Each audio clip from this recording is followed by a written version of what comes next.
لوگ ہیں اپنے آپ کو جو ہے ہم حدیث والے بولتے ہیں، ہم حدیث پہ عمل کرتے، حدیث پہ عمل کرتے، اپنے آپ کو جو طرح طرح کے بولتے ہیں کہ ہم سلفی ہیں، ہم فلاں ہیں، اور یہ جو ہے ان کے پاس انڈے کی بھی قربانی ہو جاتی ہے اور مرغی کی بھی قربانی ان کے پاس ہوتی ہے، تو یہ طرح طرح کی قربانیاں کرتے ہیں۔ تو پیارے بھائیوں، تو یہ اہل ظواہر یہ حدیث کی ظاہر پہ چلے جاتے ہیں اور ان کو جو ہے حدیث کا اصل مفہوم اور معنی کیا ہے ان کو سمجھ نہیں آتی۔ تو یہ سمجھنا عام آدمی کا کام نہیں ہے، یہ ہمارے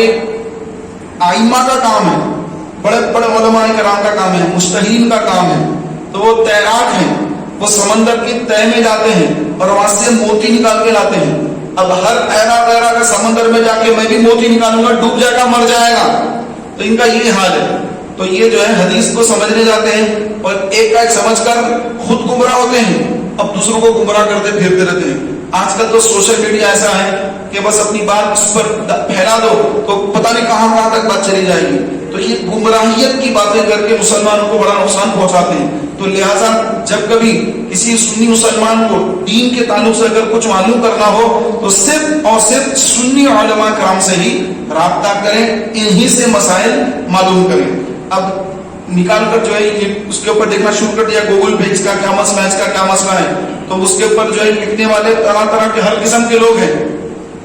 قادیانی بھی جو ہے وہ ہم بھی مسلمان ہیں، اپنے آپ کو مسلمان کہہ کر قادیانی بھی اس کے اوپر جو بہت ساری پوسٹنگ کر دیتے ہیں۔ اب بھولا والا مسلمان جو نہ مدرسے کو کبھی گیا نہ کبھی کسی مولوی صاحب کے پاس بیٹھ کر علم حاصل کیا،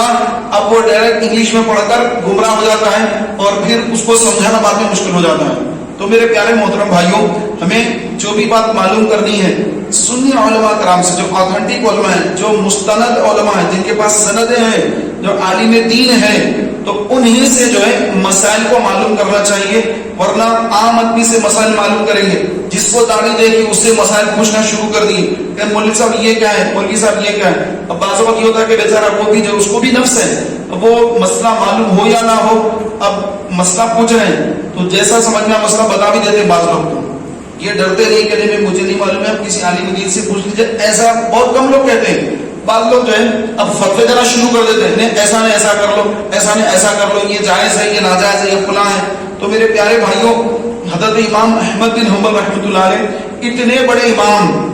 آپ سے جب بھی سوالات کیے گئے آپ نے بہت کم سوالات کے جواب دیے، باقی کئی سوالات کے بارے میں آپ نے فرمایا کہ میں اس کے بارے میں نہیں بتا سکتا، مجھے اس کے بارے میں نہیں معلوم۔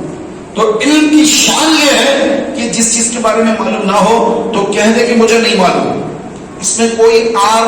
کوئی شرم کی بات نہیں ہے۔ یہ علم کی بلندی ہے کہ آدمی اگر کسی چیز کو نہیں جانتا ہو تو کہہ دے کہ مجھے اس کے بارے میں نہیں معلوم، اس میں کوئی بے عزتی نہیں ہے۔ شیطان مسلح ڈالتا ہے دل میں کہ اگر تو ایسا کہے گا تو تیری بے عزتی ہو جائے گی، تو اتنی بڑی داڑھی رکھا ہے، تو اس طرح جو کرتا ورتا پہن کر پھر رہا ہے، اب تو اگر مسئلے نہیں بتائے گا تو لوگ سمجھیں گے ارے کچھ بھی نہیں، ایسے پہن کے مولوی بن کے پھر رہا ہے، اسے تو کچھ معلوم نہیں ہے، لوگ ایسا سمجھیں گے لہذا تو کچھ نہ کچھ مسئلہ بتا دے۔ شیطان اس طرح کی باتیں اس کے دل میں ڈالتا ہے، وسوسہ دل میں ڈالتا ہے، جس سے آدمی گمراہ ہو کر کے غلط مسئلے بتاتا ہے، خود گمراہ ہوتا ہے، گناہ گار ہوتا ہے، دوسروں کو بھی گناہ گار بناتا ہے۔ لہذا پیارے بھائیوں، صحیح رشدہ سنی عالم دین سے مسئلے معلوم کرنا چاہیے۔ اب